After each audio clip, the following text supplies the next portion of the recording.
So my name's Tyler Grey. Spent my whole military career in U.S. Army Special Operations. First half of that at 2nd Ranger Battalion, and the second half of that at a unit at Fort Bragg. Deployed to Afghanistan and Iraq. Then I was medically retired in 2005.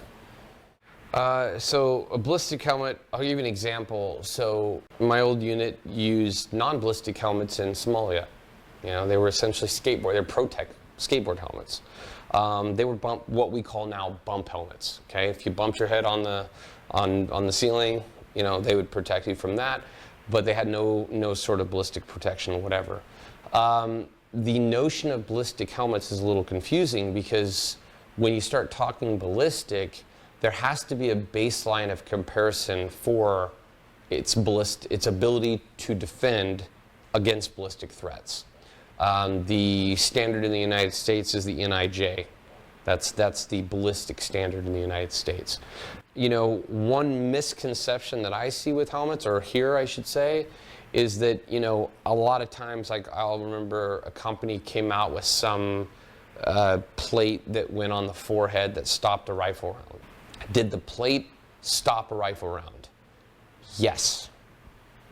But you're still getting shot in the head with a rifle, and that is a whole lot of force. No different than when a cop gets shot in the vest and there's massive backside bruising. What do you think getting shot in the head with a rifle round, even though the plate stops it, what do you think that's going to do to your brain? I'd probably rather die. So the point is all these people get very caught up in a helmet's ability to stop a bullet. That's not really the intent. It's not really what ballistic helmets were designed for. Ballistic helmets were designed to stop fragmentation. Okay? The ability to stop a bullet, okay, look, think of it this way. A military helmet, let's separate military from law enforcement.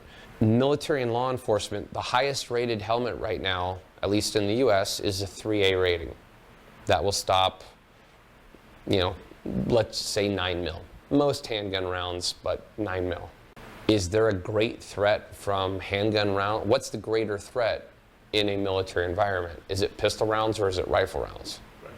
By far rifle rounds. So why don't all helmets have a rifle rating? Well, the reason is simple, is because that's not what they're intended to do.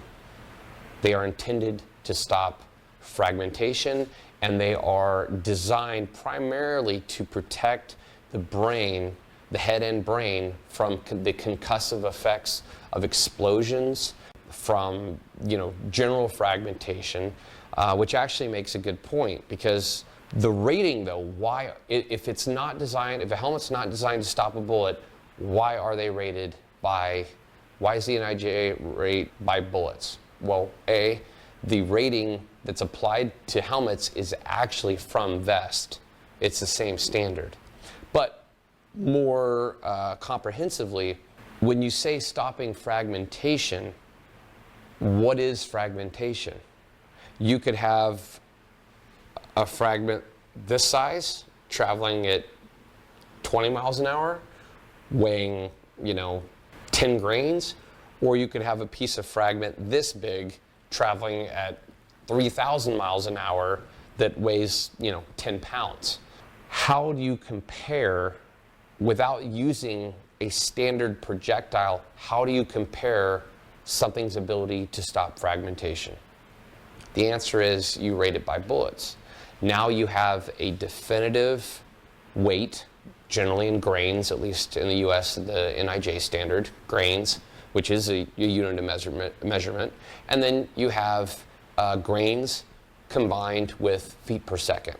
Now you have a rating, now you have something, you have a baseline, okay? Because if a 3A stops this and a 2A stops this, it's compared by bullets, but the reality is you now know that 3A's ability to stop fragmentation is better than 2A's. You don't know exactly what the fragmentation is. It could be anything. But ballistically, 3A is superior than 2A based on its provability to stop bullets, which are, what are bullets other than dedicated frag?